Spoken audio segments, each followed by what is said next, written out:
Hello, everyone, on those TCGs. Here is Gabriel with the Romance Dawn One Piece TCG podcast, coming to you live from not so sunny Toronto, Canada. Here with a very special guest today to talk about a very special topic. We have Egman, also, known for EgmanEvents.com, great videos, a great advocate for the scene and for Bandai card games in general, here to talk about the Bandai Card Fest and his experience with it, as well as what we saw in terms of results in North America.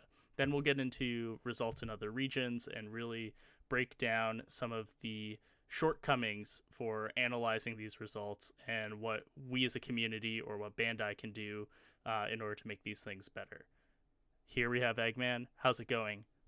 Going well. I was going to say, like, just as a contrast, I'm in Arizona, which is like the sunniest place. So yeah, you're stealing it all from us right now. Yeah, it is just basking, because I know you guys had like a blizzard in the middle of the month, right? That is true. And yep. I'm like, oh man, walking down the street in flip-flops and shorts, like, man, that sounds rough. Yeah. I mean, in our little preamble, I actually found out that you are originally from Toronto. Is that correct? Correct. Yeah. I was born there, and I can go back during like late fall, early spring, but I know that's like a 1 week period in Canada nowadays, so I gotta get a little bit thicker skin to get back. Yeah. When was the last time you were back? I guess it would be like pre-COVID, I imagine. Pre-COVID, yeah. I almost went to a Niagara Falls event last year, and it just the Carta really Magica one, right? Yeah. Well, I work with them a lot, and they're great. So you got a second chance to do that pretty soon, I think. They got another regional coming up.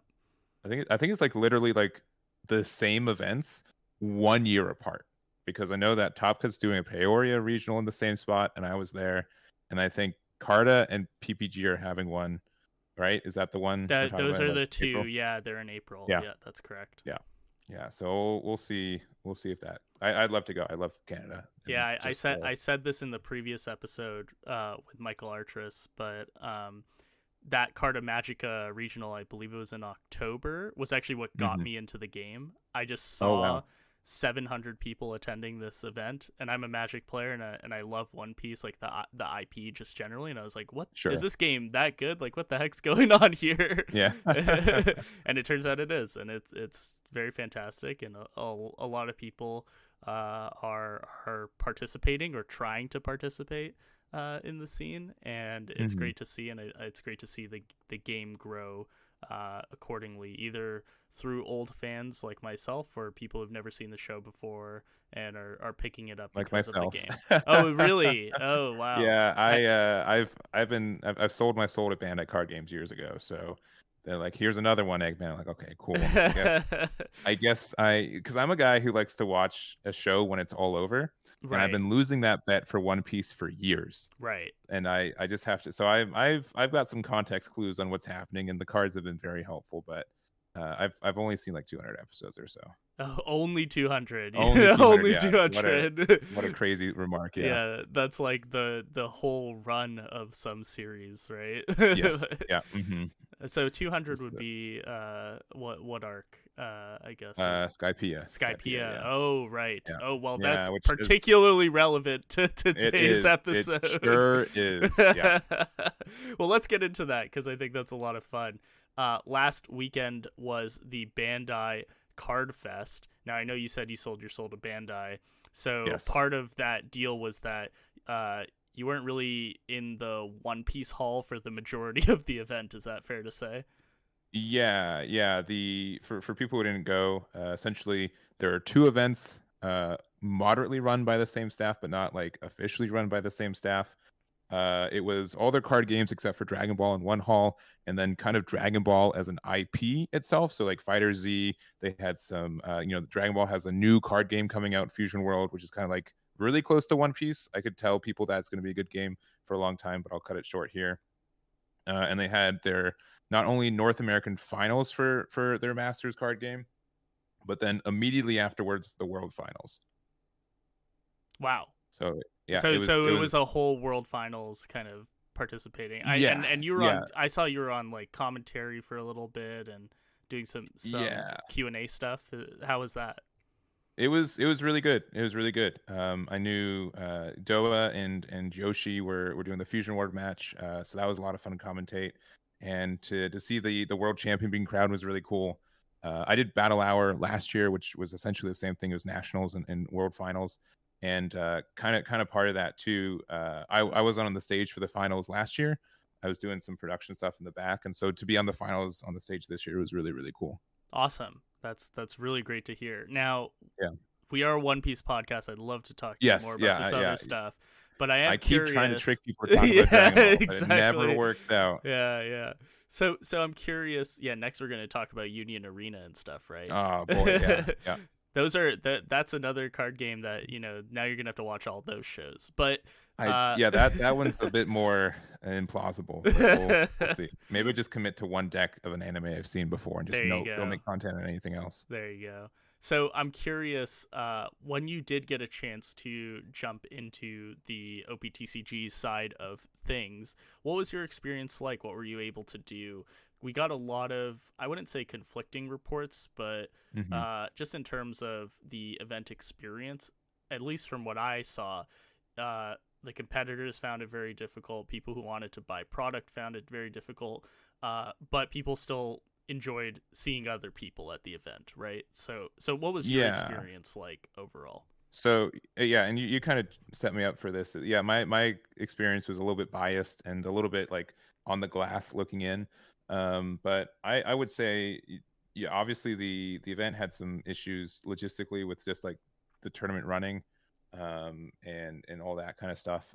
I don't know the specific issues. I know a lot of people are saying like the Best Coast pairing specifically was not super equipped to handle how 2-round buys worked, and that caused some issues. So I think honestly, like I think this weekend was the biggest stress test that app has ever had, which means fun and new issues, which is it is unfortunate that this was the event that got to find a lot of those issues. But generally, whenever I would go by, even like I remember I finished for the day. It was like 10 o'clock at night, and they were starting like around 10 or whatever. And people were tired. Don't get me wrong, but you could tell people were still cheerful from what I saw, and uplifted. And I don't know if it was because I was there and I was giving them some free dice, and they're like, "This is the best thing that's happened to me today." So again, the I'm dopamine biased, rush of just immediate like and at the time, like my hair's a lot, like I was a little bit unrecognizable. I looked clean cut. I wasn't wearing a hat, and I shaved my beard. So if you didn't know it was me, a lot of people were like, "Oh, wait a minute, are you actually Eggman?" Like, yeah, it's me. And they're like, "Oh," so like, "Do you want some dice?" Like, yeah. You're trying to go like undercover boss kind of. Not on purpose, but it ended up being that way. To the point where I couldn't wear a hat because the licensing issues and stuff. So gotcha. But then I ended up kind of noticing this, and so I started wearing a hat when I'd sneak off to the other side, and people were like, it was easier. So there were some covert moments where I couldn't spend a lot of time, so I took the hat back off. But it was surprisingly good, or it worked out pretty well, I'd say. That's good to hear. Well, I'm glad that you at least had a good experience, especially like making sure that fans were well tended to if they couldn't get access to whatever they needed to get access to or wanted to. Yeah, and I would say, so specifically, I wouldn't know about the product line. Side event lines I knew were really long, and I think the issue was, I think they had one line for all side events, which if that's wrong, don't quote me on that. But if that's the case, that's obviously can be tough. If you are wanting to play an event that's really short stocked, Right, or like not as popular, but you have to wait in front of all the people who want the really popular. That if that was the case, again, like don't quote me on it, but that seems like that could be a way to fix that. Yeah. I would say the kind of quote that I've been kind of tumbling in my head is that I would be very, very happy if this is the worst card fest we ever had. That would be the way. If this is the low mark and everything's up from here, perfect. Yeah, hopefully it follows the trend of sealed product of the game and whatnot. Just going up, right? I mean, for me, outside looking in as well, I unfortunately left Los Angeles before the event started due to other commitments. But just in terms of it, I found it really strange that we're using, for example, like Best Coast pairings, or like they're not. It didn't seem like they were using the actual Bandai TCG app for these things, which you would have felt would be more equipped for this Uh, kind of stuff. Maybe there's I would say it is a comparably equipped with my comparably experience. equipped. Yeah, so Fair. um it's yeah, I would say One Piece has been such a growth for Bandai that it's kind of a burdened by success a little bit. Sure. Yeah. And so like, and not this is I mean, this is the One Piece podcast, so I can say it here, but I'm pretty sure if they didn't have any of the other events and only had One Piece, they would have still filled all the chairs. I'm fairly sure. Right. I think One Piece was the only event that was kind of hard capped by the space requirements, and the Yes. other events were uh people could sneak in or what have you. So um I think that's one thing for it. And this was like the largest event that Bandai's run in North America, so because of that, a lot of stress I think buckled some usually good foundations. Yeah. I mean, there's been like reports of not a lot of judges for the amount of people, the product Hmm. line being very long, and only, I believe it was like one person running the cashier for it. Like Hmm. Yeah, just sure. things That like, that sounds awful. Yeah. yeah, just things like that can really sour an experience. I mean, no one likes Hmm. to attend a convention just to wait in lines. I know the lines are inevitable in a lot of like hobby entertainment Yeah. conventions, Yeah. but half the battle for events like this is trying to make sure that uh, scarcity is not commonplace, right?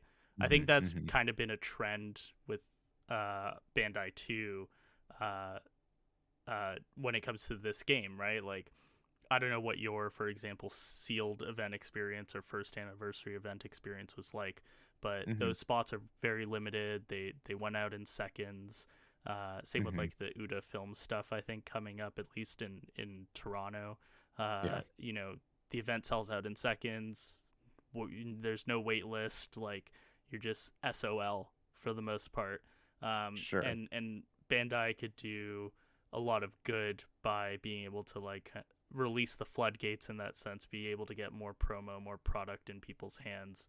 And the same could be true for what was happening on site, and as well for people registering for tournaments, for sure.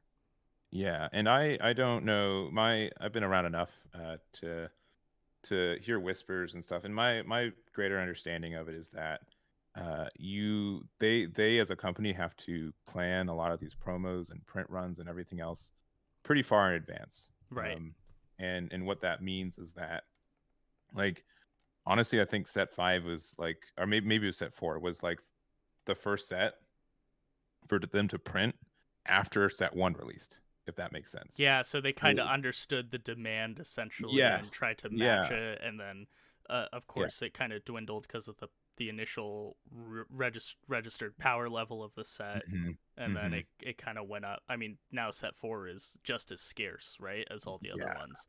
So yeah. So I think, again, like, this is again a consequence of success of where Bandai has made card games for a long time, and they've looked at the popularity of Dragon Ball. They looked at the popularity of Digimon. Digimon itself was like really short printed for the first year, mostly because they released it at the end of 2020. So like, who's buying into a new card game in during the 2020? pandemic, Yeah, yeah, exactly. exactly. And so they kind of addressed that and moved forward with it, but it took almost a year because they weren't able to, most of the stuff was already printed and that kind of stuff. So I think this is but even then, just based on like hard numbers, and because I go over a lot of this data, One Piece continues to surpass even my expectations on popularity. And it's highly volatile to say, okay, I want more, but then for whatever reason, if it dips, like, you double dip because all the product that you printed that you thought would be valuable, you're losing because it's not worthless, but it's gone down in price already. Right, of course. So I'm not going to pretend to understand any of that, but um, I know it's tricky. Card games are so fickle because, again, it's an investment you make a couple months ahead of time, and you have to hope that it kind of pays out, right? So there's like the safe quantity to the print, which I think they probably lean to the safer quality of that they guarantee all the packs are sold, but they have to also adjust with demand at the same time. Yes, and also the demand of just their own bandwidth, right? Like at the Yeah, end of the yeah. day, like you mentioned, they do a lot of card games. You mentioned Hmm. Digimon. There's a new Dragon Ball game coming out. There's a new, I guess, weeb game. I don't know how else to put it. It's just multi-class, Yeah, yeah. multiple anime game that they're committing to. And at the end of the day, you only have access to so many quality printing factories, right? Or Yeah. quality work that you can stretch out into all of these games, whether it's Hmm. like artists, producers, like game balance team, game design team, etc. And here in North America, just people to really run your events. There are only so many TOs that are allowed to run events for Bandai, and throwing more games in the mix means that they will continue to be stretched thinner, or have to make more decisions on what events should actually be happening. Whether that's Yes, good or bad, that's just a fact. and also competing with the volatility of a Yes. new card game combined with LGS's or LCS's. I don't like saying LCS because for me that means League of Legends, but Oh, sure, sure, yeah, sure. but LGS bandwidth as well, right? Like you want Hmm. to, an LGS always wants to run Magic, Pokemon, Yu-Gi-Oh because that's kind of Yeah, the stable thing. Then you have One yeah. Piece, which is the trending thing, and then Hmm. now you don't have that. There's only so many days in a week. You don't have that many more spots yourself for committing to like locals or a tournament or product even. And so Yeah, and it that's kind of like for me. I Oh, sorry if I'm allowed to real quick, but Yeah, just go for it. I started making content with Dragon Ball, and it was something that it's hard to make daily content. Digimon kind of like, oh, okay, I can bounce between the two, it's easy. And then One Piece came out, and like Battle Spirits is out, and then they announced Union Arena. So I 100% feel that like I have to balance out, and even personally, I'm thinking this year like I might have to cut back or reevaluate priorities, because again, there's just so much they have now. I could make a video about a different card game every day of the week, right? And That's wild it's to think getting about just it's, from one yeah, publisher, right? from one publisher, and a publisher whose players generally don't play more than one of their games. You know what I mean? Right. Did you actually, kind of jumping back to the Card Fest, did you see Yeah, yeah. people like bouncing between the halls playing like multiple games? Like, did someone jump into the Dragon Ball hall, then they were like, "Oh, I'm gonna go try to play a side event or get some One Piece product or something," or were they kind of like overall separated, or like Uh, people were only really into one thing? I would say, based on my observations, most people were pretty committed to the game that they came to play.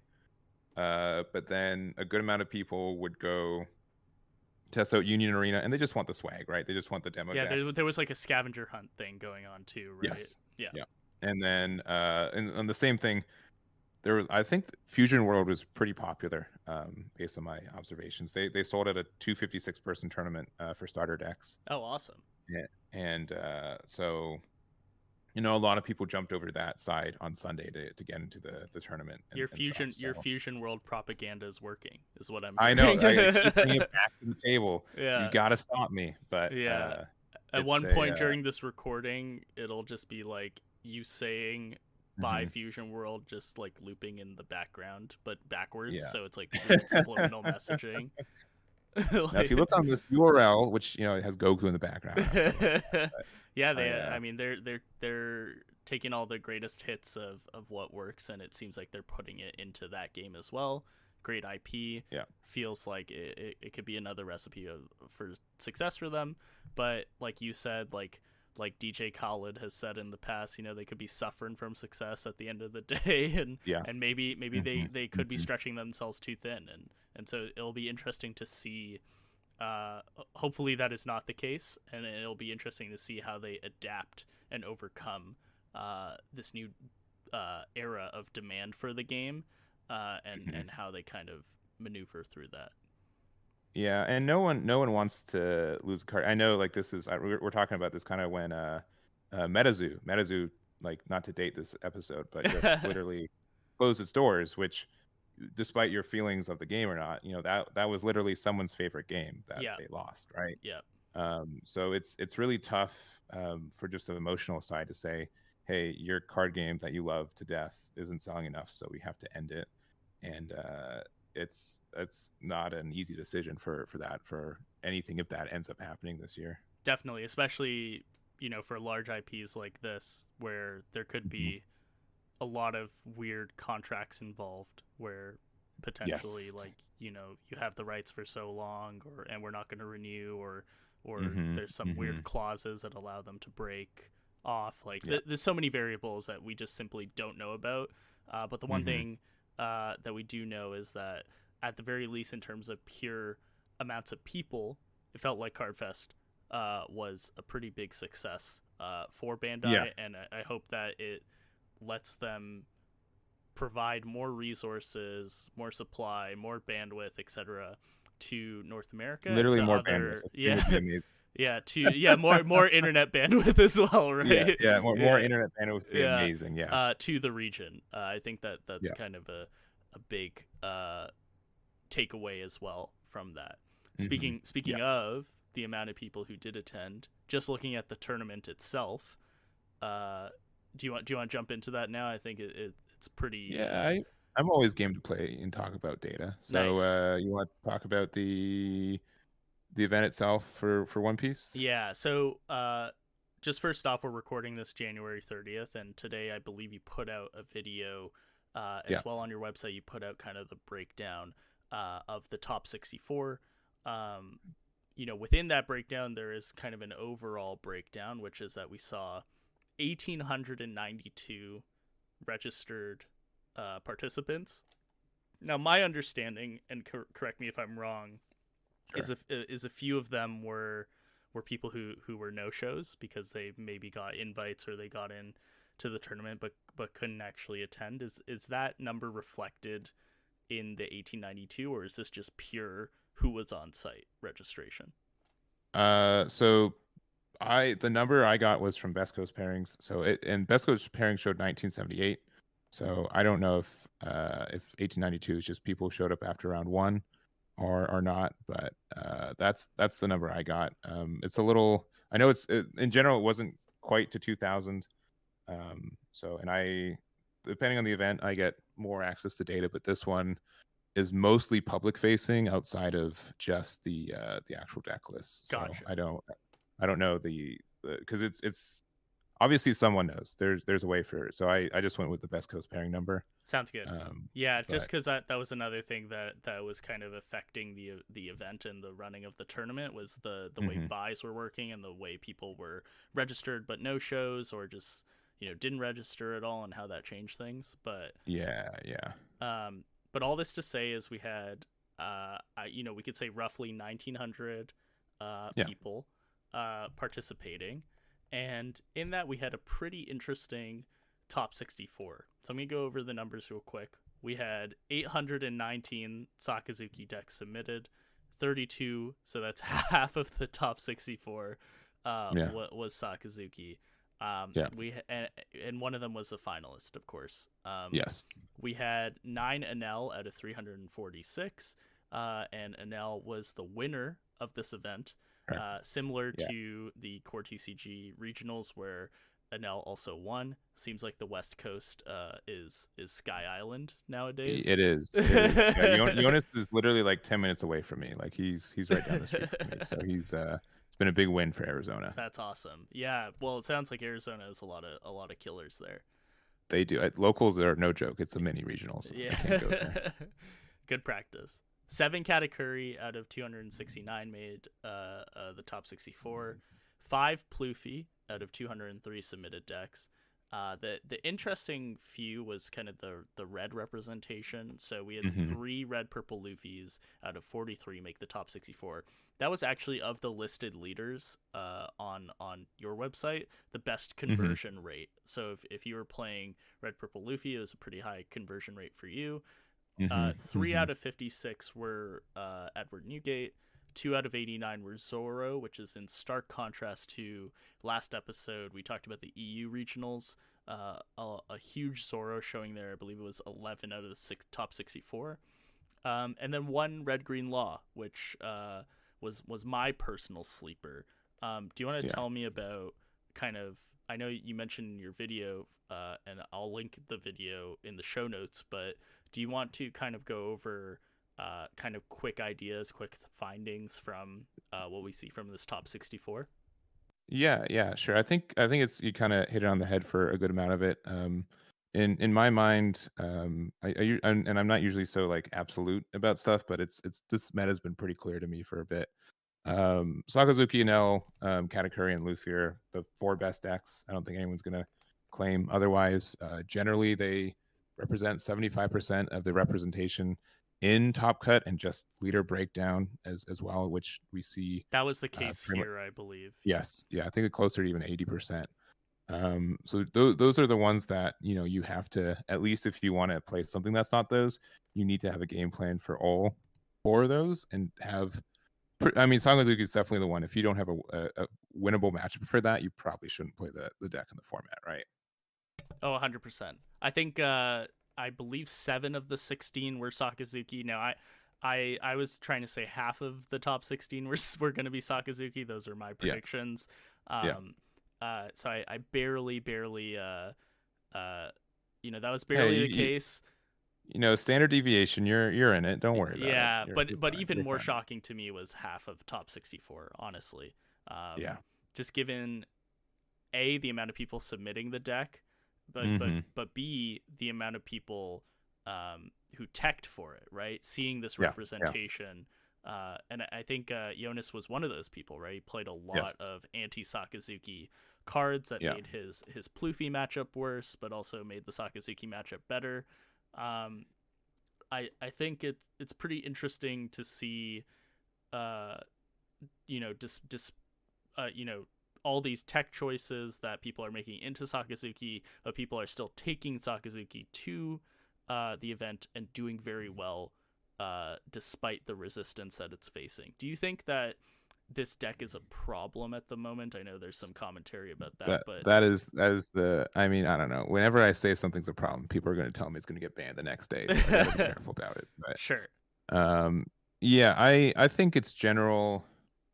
I still mull about my thoughts about it, and in general, right now, my stance is that it's the best deck. I think that's hands down. Doesn't mean it wins everything, because obviously it didn't win this event, but if it's not a problem now, it's going to be a problem for, you know, the developers to make cards that don't interact or make some of these cards even more broken. Yeah.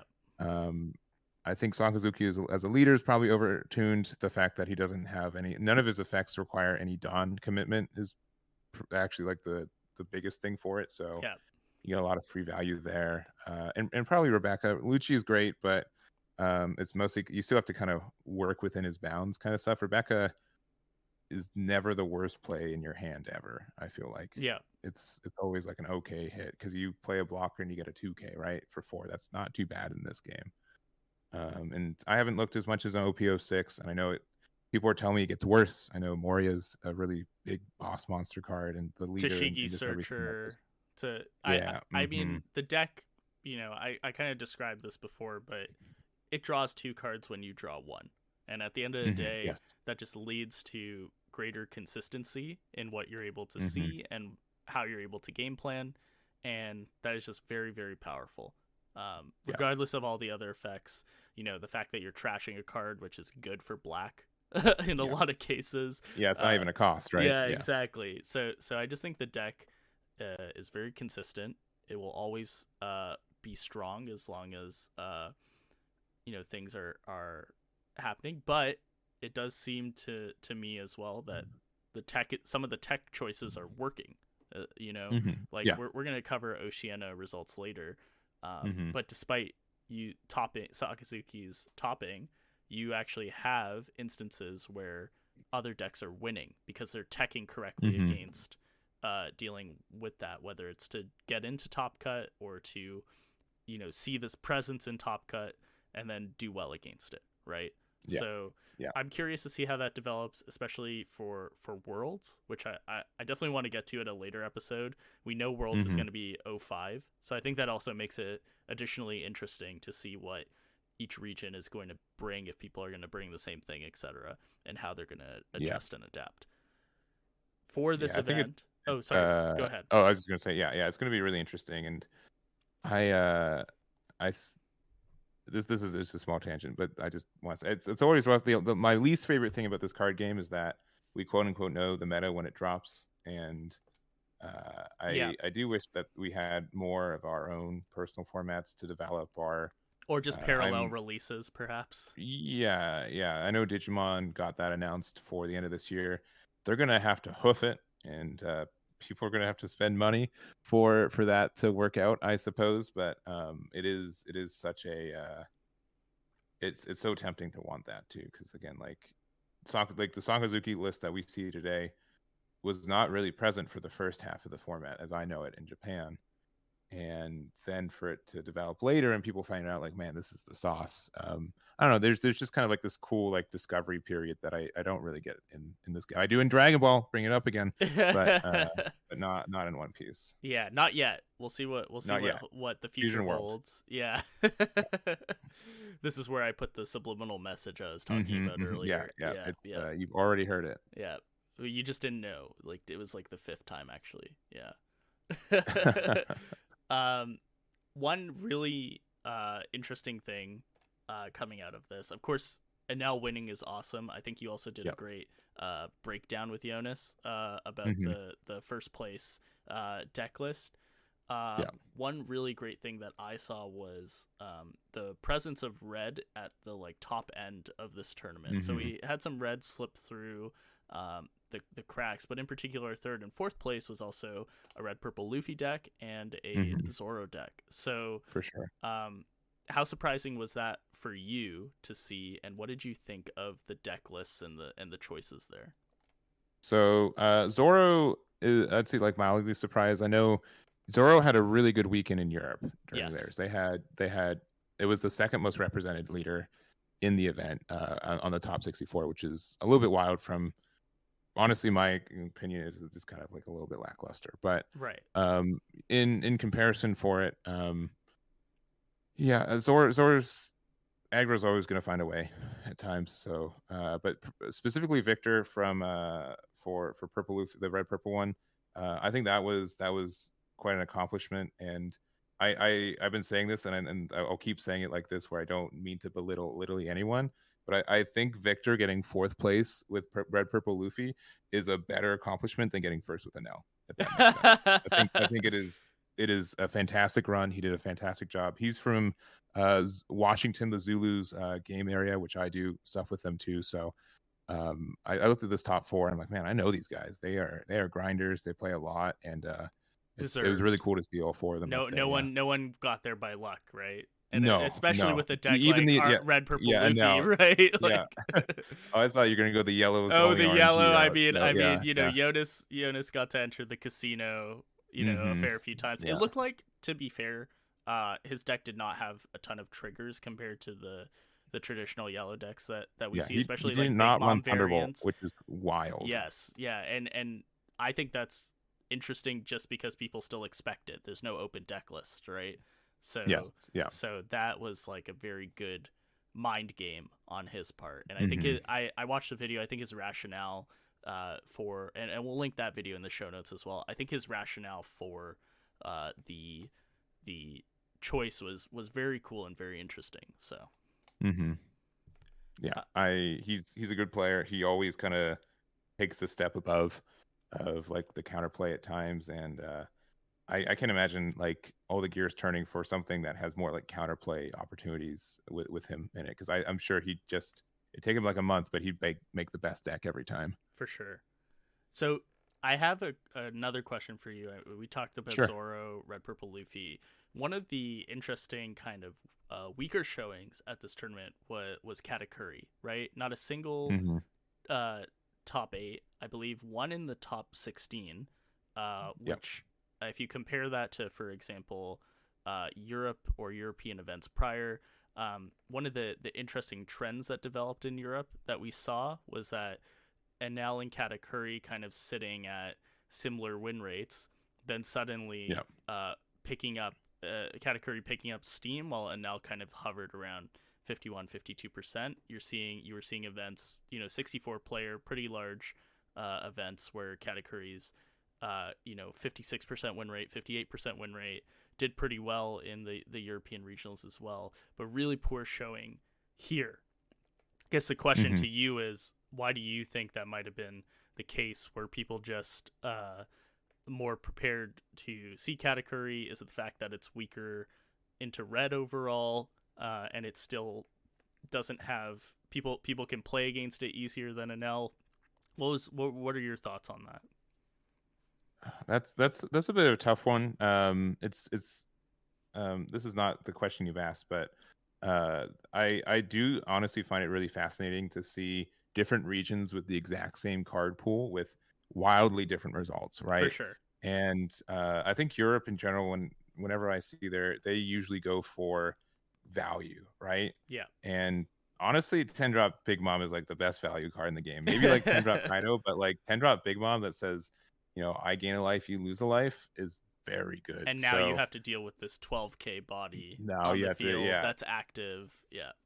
Yeah, for literally the rest of the game. Like even if you remove it with like, a Red Rock or something, it's still got its value. Yeah. And it made your opponent have 4 Dawn next turn. Like that's just rough for him. So that's kind of the idea. I think Sakazuki specifically, because it was so present for it. Like it was these are more approximate numbers, by the way. These aren't hard numbers if they get updated for like the leader breakdown. But I think that I don't know if it's like a mentality sense or what it is. I think a lot of people are kind of figuring out that technically Enel is potentially the stupider deck, or like the one that is just more consistent. I find Enel more consistent in my testing, so I don't know if people would like the consistency for it more, or just the fact that you technically heal more, so you can have more chances for cards to trigger at right times. But I don't know if I have enough data or opinions on it to give a really clear answer, unfortunately. For sure. I think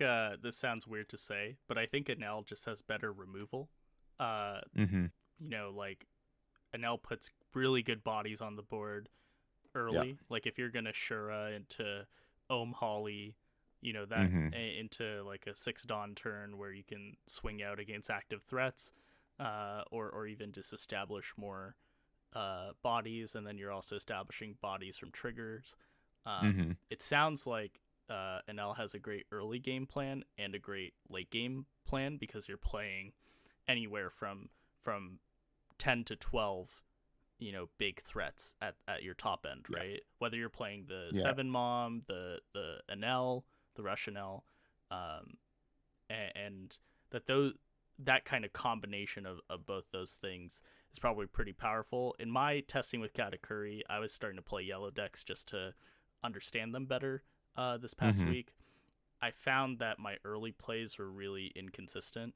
I would get like Pudding into Parasparrow, and then my next turn was just like a wash. I'm just I have like a Dawn and a Cracker, or their turn 2 play was a Kuzan, and I have to commit 2 Dawn and a life to Thunderbolting that thing, and then also now I have 3 Dawn. I guess I play another Parasparrow if I have it, but if I don't have it, it's just like those kind of middling turns of 5, 6, 7 do not feel good as Katakuri, but I think they do feel good as Enel, and I think that is kind of the big difference. You're right.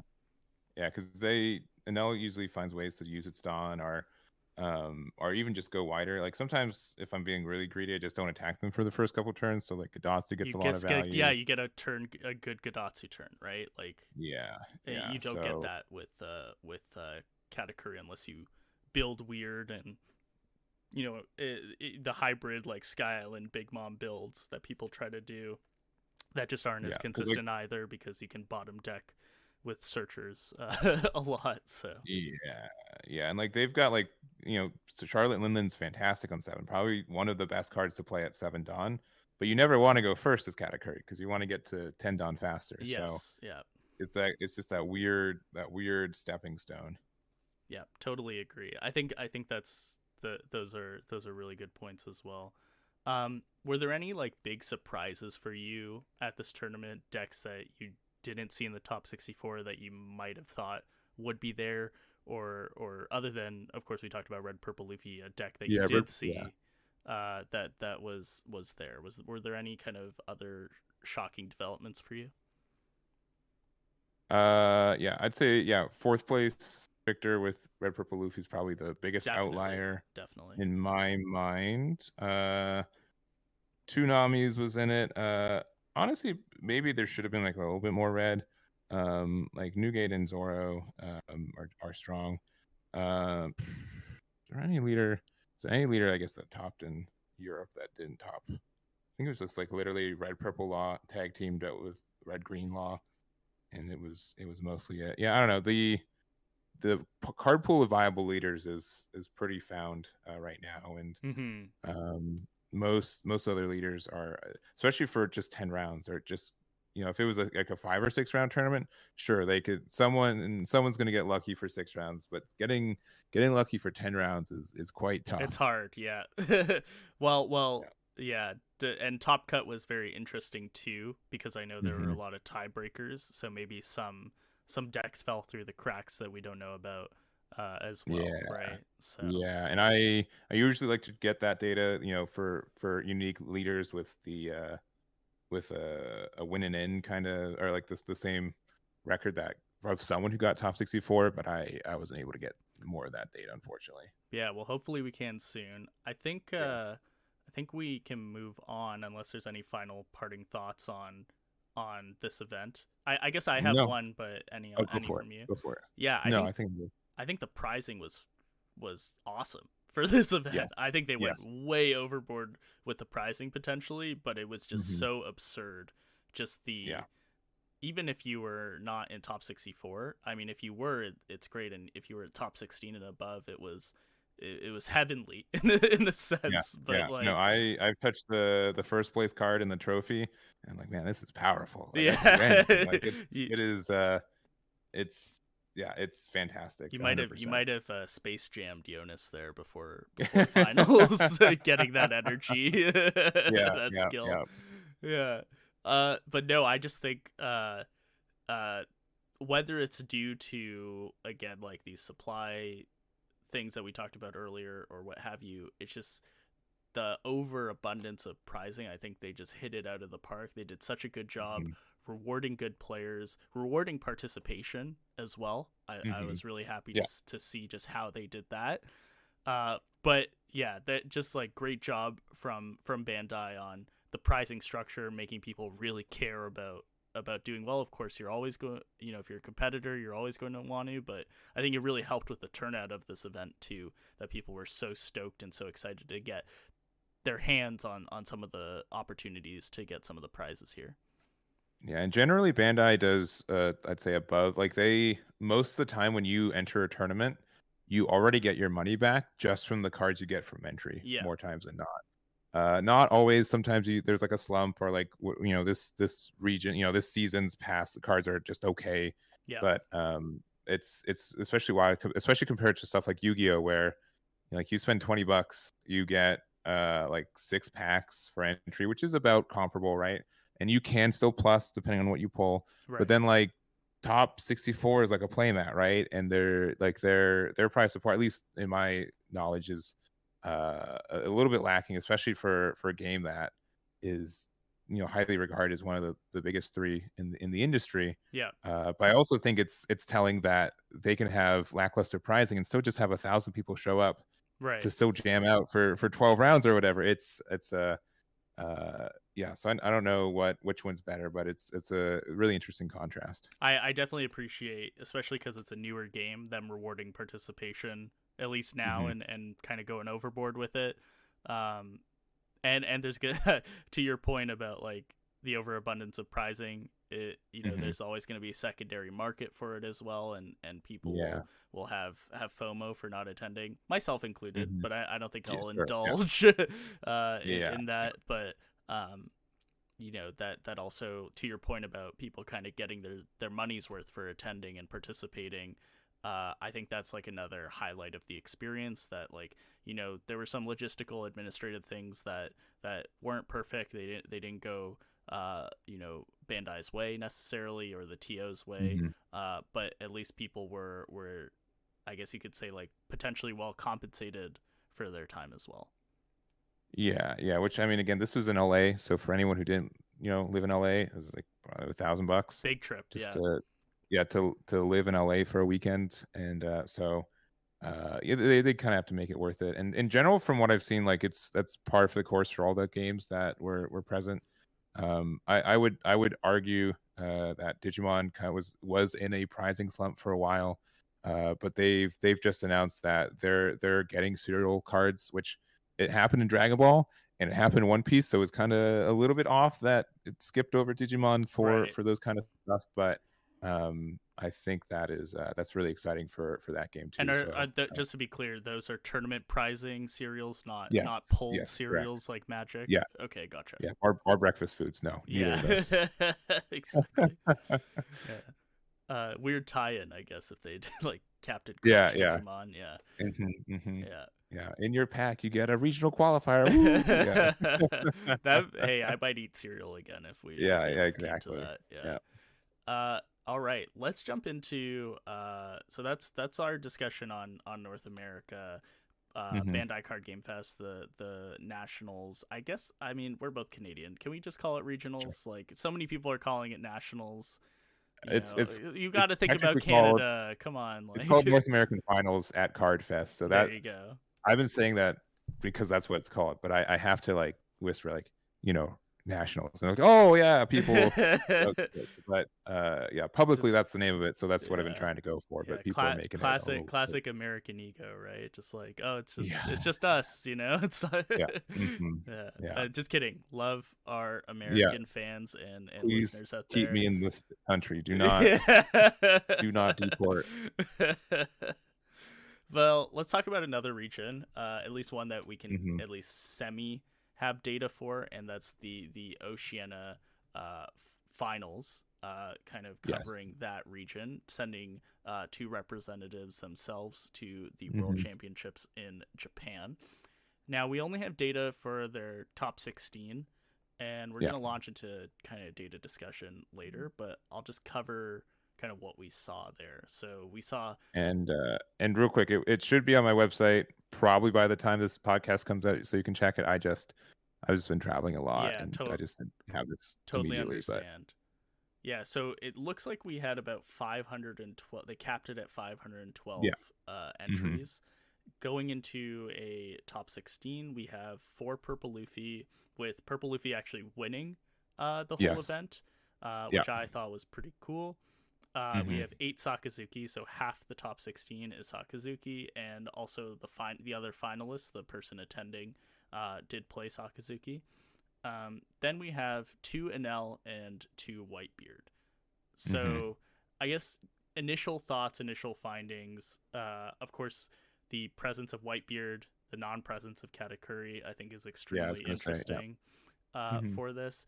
In my previous episode with Michael Artris, we were talking about just how crazy it is that good Whitebeard players do so well at these tournaments. Yes, Like, they it's do. They like do. they have similar win rates to Sakazuki at these tournaments, and yet they're not really making the top cut. This is an example of them doing so. I guess, what do you think a Whitebeard needs to do to survive in this meta? So and famed Whitebeard hater Eggman here, but no, the deck I think is something that, since it is different from the norm, you'll always catch people off guard. You'll always swing it at 5K at times just by accident, because it's what's built in for it. So I Right. think like something like Whitebeard disrupts normal gameplay enough that you get just a small advantage from people forgetting that you aren't a standard leader. And I'll kind of extend that to Nami at times too. Right. If they are different enough that there is a winning game plan for it, but if you haven't played it in a minute or you don't know what it is, there is an advantage for playing these off meta leaders just from your the banking that your opponent doesn't know the optimal play, right? Right. So I think Whitebeard is just something that it still can find the right amount of pressure. I think it's not as strong as it was. I think Sakazuki can have enough blockers. I think Enel having to Whitebeard is really good at sending out 2 really big attacks, but when you get a free life every turn as Enel, that doesn't mean as much. Yeah. And it's but it can be fast enough against Sakazuki, and just having a 6k body and all these rush attacks and everything is can be tough to keep up with. A lot of events as well. Your hand gets really big, so a lot of options. Yeah, I'm curious to see kind of if we can ever get win rates, matchup win rates, etc. Just what that looks like, because I do agree. It seems like the yellow matchup was pretty difficult. Of course, we didn't see the Whitebeards proceed to the finals or anything like that. Yeah. But to your point, like 6k leader, incredibly powerful. 6 life, of course, it goes down. But that of course is such a big deal as well. An extra card every turn. Extra card every turn, similar to Sakazuki, right? The deck can almost draws 2 cards a turn until you're 10 Dawn, pretty much, and then that just leads to such consistency. I'm curious what build. I wasn't able to see the deck lists before recording, but I'm curious what build do you think is better? If you think the more control-y big threats plus events Whitebeard is better, or if you think the Rushbeard should be putting up better results in this meta. Because I feel like the Rushbeard does better into Sakazuki, but it's like a non-factor, like impossible matchup against Enel. Yeah, I mean, if you drop 3 Whitebeards, back to back, you've won the game in a lot of situations. Like, so I understand like having a deck that you want rather that side. It's been I think there was a time where Straw Hats itself was like the strongest build, especially when Newgate was at 1, it was pretty clearly that. But I think like there are a lot of matchups where you have to kind of split the middle, and I don't know, Whitebeard just gets so much card draw that the consistency is there already, that I probably kind of like the hybrid builds where sure you run a lot of cards with Rush, but you still have the safety net of, man, if I saw 2 Newgates, my opponent's going to have a bad time for 2 turns in a row. Right. And trying to get rid of these 9 drops is pretty tough. So I think that's something helpful for, it can be the just you won, kind of like the luck is not like the last card in your life was a beige, but the luck was that I drew 2 of this boy that's also searchable from my Ezo kind of thing. So I don't know, Whitebeard is, I think it's always going to have a chance to find a way in this card game, and the 9 drop.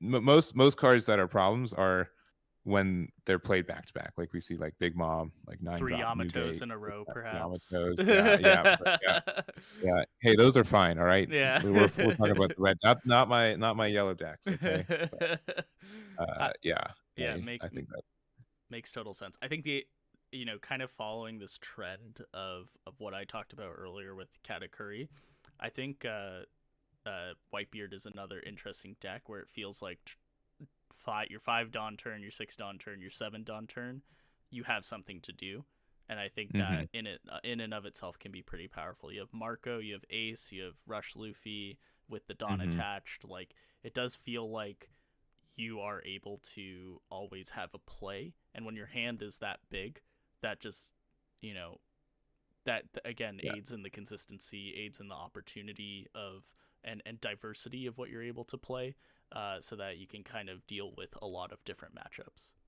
Yeah. I can probably count on one hand games when Newgate doesn't find its curve, but does it feel good to be on the other side of just like, they're doing nothing, they attach 5 to the leader, yeah, exactly. And of course you're on a time limit with Newgate, so you need to you need to find that for sure. Yeah, you need to apply that pressure for sure. Yeah. Well, any other interesting thoughts from Oceana before we both put our ranting hats on? Or no, I think I haven't been able to jump into this as much. obviously the data is a little thin comparatively to others. And I mean, I guess segueing to our next part, yeah, the data is thin in general, which makes it hard to rely on facts and not just feelings, I Yeah, suppose. yeah. For me, I have a stats background. You know, part of my Mm-hmm. time coaching in esports professionally involved data, involved working with analysts, uh, working on a video game. You know, Mm-hmm. like it means that you're dealing with raw numbers at the end of the day, right? Like I can Yeah. always see champion win rates against. You know, if we're going like super Yeah. surface level, you know, I have access to numbers that I'm able to manipulate pretty freely. Um, Mm-hmm. this is something that I think Magic took some time to deal with well. I think Pokemon and Yu-Gi-Oh! I'm not as well versed on the tournament scenes there, but it's Mm-hmm. something that I've really struggled with One Piece.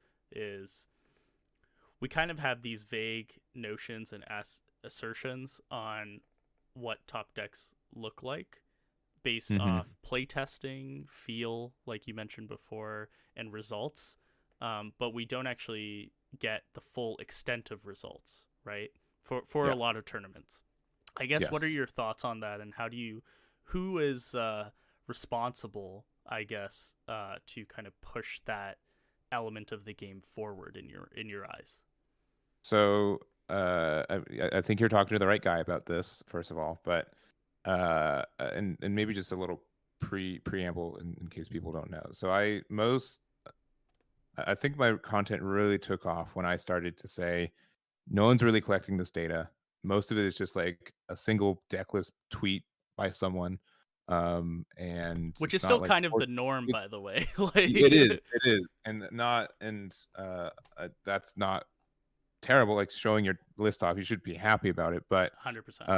yeah, the main issue for a lot of this is it's just analog, and meaning that I've spent a shocking amount of my life importing text deck list, or even worse, photo deck list, Oh which there are no. no alternatives. Which you have to Literally nothing. transcribe. I have to transcribe, and Oh little god. Jimmy was, shaky with the cam, and he ran 4 different alt arts of the same card because they wanted to be cool, and I gotta remember which is which. But it's just brutal. I'll be honest. I don't really get into the depths of it. It's a lot of not fun work, and it's yeah, and I think the reason that it's not available otherwise is because it's not fun, or it's not accessible, or and that kind of stuff. And Right. knowing from like a TO backside, none of all the different TOs, at least in North America, have their individual companies that are just contracted to do these work, and so they have their own different standards to collect data and what they do with it. So sometimes, if they're nice, uh, they like worst case is that it's like player name deck, and the deck is a picture, and like I guess we just know what the top 16 is in like 3 hours when I'm done importing them all out, right? Right. Right. And then best case is where it has a player name, it has its own separate column to say specifically what leader it is. Sometimes they let users generate what leader they are, so it's like, oh, some will say, the full name of the card, but people will just say Sakazuki, and you're like, I'm going to guess they're using the Blue blue black black. one, but yeah, but or when there's so many Monkey D. Luffy leaders, right? Right. Uh, it gets really abysmal for that, and then the link and stuff. So um, the reason a lot of this data doesn't exist is simply because it does not exist. It's not collected, or it's not tracked, or in really any feasible way, which is one, let me get a niche, right, which is good for me personally, but Right. I also do not want, I don't know, I too wish the data was more available, and so you asked me a question like 5 minutes ago, but I think the conclusion to that is that uh from working with Bandai a long time, not work with them, but working near them, or in their space, I guess. Right. um they, North America is just an extra playground to them, where they made a lot of these games for Japan, and they localize them to other spaces, and they do care about the other spaces and stuff. but it's harder for them to have visibility or recognize what players are wanting in that kind of sense at times. Right. So for them, it's tricky to say, hey, people want this data, or there should be a standard for how you collect data and how you present it and stuff. And I think too they don't have the current capabilities for it, and I'm not sure if they see the need for it too, which I get, but is a little tough to work with too. So Right. but I'd have to say, like, if it needs to get better, it has to be Bandai, because there are at least Bandai to mandate the TOs to make it better, I guess. So the data is collected consistently, I Yeah. guess. That kind of was that was great insight, first of all, but a great summation in my mind of like the responsibility top down. I think, for example, Hmm. like the Bandai app uh, Hmm. is fairly positive when it comes to showing like opponent match win rate, like, breakdown of some statistics. It would Hmm. be great Hmm. for like a TO to be able to export that as a CSV or something like that, right? and Sure, and, sure. and just as like a baseline, and then people to enter like the decks that they're playing, so that it's getting more thorough data in that regard. And Yeah. then TOs, that second step, that step under, where it's like, what can you as a TO do to advance like the community and the ability for us to optimize and compete, at our very best, especially when there's a world championship and there's Yeah. regional representation. You want to do your best to also prepare the people who are competing to be at their best for these future tournaments, right? uh, Yeah. so I think that those two pillars of are kind of needed in order to make sure that we get access to good data, right? Or if we Hmm. don't, that we get access to some data that we can at least try to figure out how to make it good data. Yeah. Yeah. And I would say, and this could be a little oversimplified for me, but we get nothing for free, right? When you use Yeah. for esports, they have a match log. They knew the two players going in. They knew what fight. Like, I'm just gonna say Street Fighter. You know who Sure. fought Yeah. who, Yeah. and then you did that a million times, and so you have a general idea, right? Yeah. There's no digital anything for any of this. As you said, the app kind of does it, but right now they don't, like, you don't submit deck lists through that, which means it's hard to know what leader you're using. Yeah. And it's just very difficult for it's just not baked into the system, which is why I have all of my third party breakdowns, which are again just surface level based on information that I can feasibly get and present. Right. I think the other thing too is, there's kind of an interesting potential pool of data that Hmm. we didn't really talk about yet, which I guess you kind of alluded to, which is the sim, right? Yeah, I think yeah. there's also an opportunity to use the various like, I don't know how the sim is coded, etc., but if there's like an internal way for the sim to collect that, or if in the ranked queues people have over Discord, if they're able to also potentially present what leader they're playing in a given match, and then what the result of that match was. And So I'll jump in real quick. So there's two that I know and that at least I use right now. There's Rank Sim League, and then there's TCG. TCG Yeah. matchmaking. And I know at least recently TCG matchmaking has implemented that when you queue up, you specify what leader you use. That's awesome. Um, so I know that they are. I don't think they've done it for their most recent season, but they are expecting to publish that data, and I definitely want to go over it when I can. I think that'd be really cool. So Yeah. that is a window into it. Again, it's highly fan made, highly unofficial, but it is a stepping stone, and to show that people do care about what the stats are. And I most content creators who go through data, it's again surface level. It's based on your personal opinions, and Yeah. you can have wrong opinions very easily Yeah. on a lot of this. And just like, oh, I beat my friend with this deck 3 times, it must be a good matchup. And the comment section will be like, what are you doing? This is like its worst matchup, and your friend's just bad. I'm like, Yeah. oh, Yeah. dang. Now you have no idea how many times I've fallen into that trap as well, just Yes. myself. The other thing is, again, just analog from a game I'm more familiar with, which is Magic. They take that stuff super seriously, such that their app is kind of fully able to process these things. They have MTG Melee, which kind of similarly is able to process this. Mm-hmm. But even Yeah. further, they actually have like a guy who is a former professional player, Frank Karsten, Mm-hmm. who very high level player, like amazing personality, who they just have like publishing articles on the website, getting the full data and just like running analysis with it, and just doing a great job with that too. So there's definitely like publisher incentive to use that as like a content opportunity to get more inquisitive minds in the game as well, and there's like a direct company benefit to it, or I guess like card game publisher benefit to it as well potentially. Yeah, and honestly, my big, not, I mean, maybe not fight's the big word, but the thing that I'm really striving for is just more coverage in general. I think Bandai is, again, as you can see, not really recognizing the potential and how popular the One Piece card game is, and like I do a lot of production stuff. I mean, we haven't really talked about that in this podcast, but I do a lot.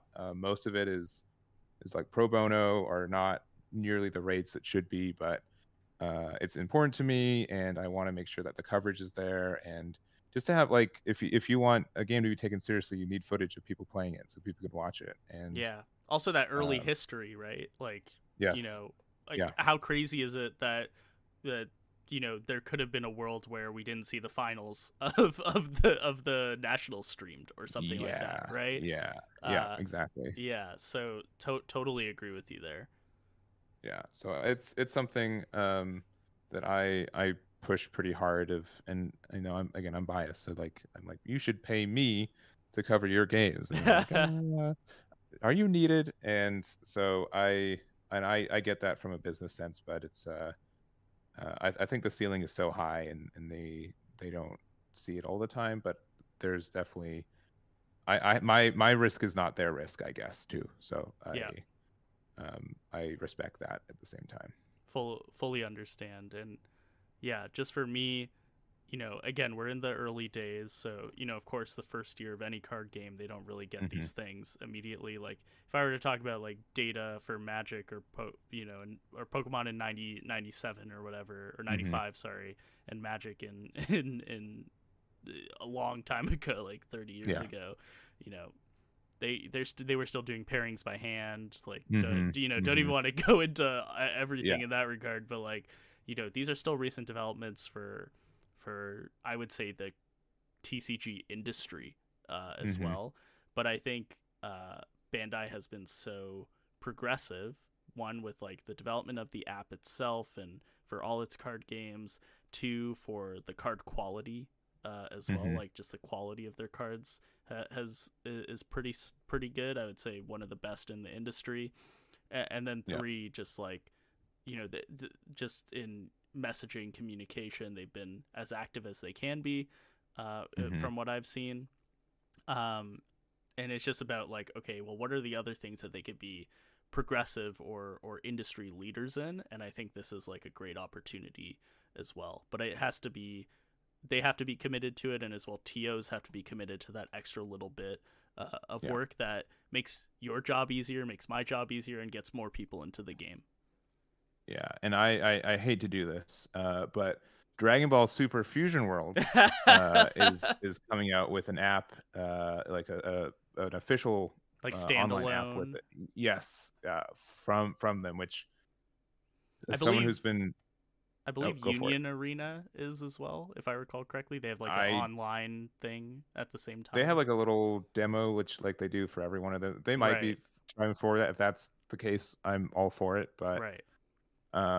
yeah, as someone who, I mean, this year's been a lot of change for my content, because normally it'd be just webcam stuff, and I'd have to find someone, I have to make a little play date. Half the time they're like, oh, 30 minutes beforehand, I'm busy. After all, I can't make it, or whatever. Oh no. I have to sleeve up my decks, and I have to get them all ready. Half the time they suck, and I spent 2 hours working on crafting them and that stuff. So Oh no. I think that I'm super excited for that app. It's something that I'm very surprised is coming out in the first place. been, I think I felt like the ship has sailed for a long time that they were going to do it, and I think that's an avenue for getting more data for that game specifically. I know it's not One Piece, but I also think if it makes as much bank as I think it will, if it takes off, I think there's no reason outside of like rights issues that One Piece, Digimon, Union Arena, and everyone else can jump on that ship too, which would be, I think, a real big boon for it, because One Piece is not the case, but for Dragon Ball, the game's been out for like 6 years, Right. and half the time people are like, "Oh, there's a Dragon Ball card game? Is it new?" I'm like, "It's painfully old at this time." Yeah. And Yeah. it's and I think One Piece doesn't have that issue. Digimon kind of had the issue, but being able to have something that is easier for people to get into, because card games are very, very tough to get to that first step of even showing up to a locals and playing your first deck. It's really intimidating. So to lower that barrier and then have a way for you to maybe collect and give out data, I think would be really cool. Yeah, 100%. I think one of the things, I guess we kind of touched on this too, but the fact that they're developing this in-house for a new card game Yes. also just makes it easier for them to transfer all these assets and like reskin them, etc., to the other games, right? Like, yeah, like if they're making one really great like sim or to your point, like online client, that just means that it can transfer itself to One Piece, to these other games. yeah, And yeah. And it's, I mean, it's very similar to One Piece as it is, and there's a launcher that has like a lot of empty space, so it'd be visually very easy to see. It's kind of like a battle.net launcher where you're right, just like, oh, here's the storm or Hearthstone or like that kind of stuff. but you can like choose the game in a sense. Yeah. Yeah, I think that would be very solid, and I think it's something that at least I hope they're thinking about, right? Like, we're just kind of spitballing this stuff on and again, a podcast, with us but investing no money or time or effort, we can say, oh man, that would be awesome. yes, But yeah, exactly. the reality is painfully different. So Yeah. I generally don't get disappointed, but I keep my expectations low. So when I get disappointed, I get really disappointed. Fair. The bar is on the ground at this point. It is pretty close. Yeah, I trip over it over the time. Yeah, there's no limbo. We got to walk over it. Yeah, I'm not flexible enough for that personally. Sure ain't. Awesome. Well, Eggman, it was wonderful having you on. I guess any final things that you want to plug or speak about that really interested you? It doesn't have to be One Piece specifically, but anything that you want to because I've been tangenting off to everything all the time. But yeah, I primarily make content on YouTube and do content on Twitch as well. Both are, I think, just the Eggman. I use 1G, which was cool to be different, but SOE hates it, so it's what it is. So I do that. I'm coincidentally starting my own podcast, and more of, instead of specific on one game, but more of just kind of generally my experiences and others through just card games. I feel like it's kind of an undeveloped kind of, where did someone start? Why are they 6 years later still playing this card game? Their ups and downs and their experiences. So I think it's been a lot of fun. So do you have a name for it yet? So that's like the funniest part. We did, and then we realized someone else was using the name for a while. So. The SEO is like your worst enemy at this point, right? It's so tough to just declare to the world who you are. But yeah, so I don't even want to mention it here because I'm sure we're gonna change it again. I don't want to spend it yet. So, but it is a podcast that I have on my YouTube. So awesome. There's that. Well, when you settle on a name, we'll link it to the show notes. We'll do like we'll edit it voiceover, right? Yeah, Eggman podcast. That goes right next to the reverse fusion world subliminal message. Yeah. Perfect. Yeah. We'll also sneak in that subliminal as a subliminal message as well. Yes. Yeah, exactly. And then just my event website. I figured out that I probably should have a website and stop using Google Sheets for my tournament data, so to make it look a little bit more official. So it's been nice and able to work on that. So Eggman Events has been just my baby for last year, and it's been pretty all right, I think. Yeah, I just want to shout out that website and just your content. You've been such a great advocate for the community, but also such a great resource for everyone as well, myself included. And I really do appreciate the work that you do. I know you mentioned it was very difficult. I empathize greatly, and I just want you to know how treasured that work is, and what you do in particular. So thank you for that. Yeah, and of course, yeah, and that's I do all this stuff full time. I joke that when I was leaving my coding job, they were slating me to more just data entry. I'm like, man, I hate this. I want to be coding. And now, like, half the stuff I do is data entry. I'm like, oh boy, I love this stuff. So it's funny how passion changes that opinion, right? Like passion for your work. It sure does. So, but yeah, even though this is like my niche right now, if the data was wholly more accessible, I'd be super down for it. And I would I obviously still present it and stuff, but I'd rather it be in the hands of more people, and people be able to develop their thoughts and feelings and everything else. For sure. Awesome. Anything else before we head out? Nope. I appreciate the time. This is a lot of fun. I'm just making content forever, it seems. So yeah, I'll have something new. How's your LA recovery? Are you like fully recovered yet? Or are you gonna take some time after this? No, because there are like 5 events this weekend. So. Well, I'm like staring at Digimon list right now. They're all probably on the weekend, etc. Take some time to yourself in the small period that you do. But Egman, it was really great having you on. I really appreciate you joining me on these TCGCs. Our intro and outro music is Nomu by Good Kid, great band, DMCA free music, and Perfect. They're fantastic. Shout out to them as well. We're going to be closing our giveaway on episode 10 of this podcast, so giving you guys a lot of time to get in there. You just have to like and retweet our giveaway post and subscribe to us on anywhere you get podcasts, Google Podcasts, Spotify, even YouTube subscription works for this. So please do so. The giveaway is for either your choice of a first anniversary Luffy or first anniversary Luffy Dawn, which I will pay for shipping everything to get to you regardless of where you are in the world. So it's just for people who didn't get access to the first anniversary stuff just because the signups were so difficult. I was lucky enough to attend 2 events, so had these extra things to give away. So cool. Definitely sign up for that if you didn't have the chance. And again, thank you so much, Egman, for joining us. All your stuff will be in the show notes. Definitely want to shout you out and appreciate you coming on.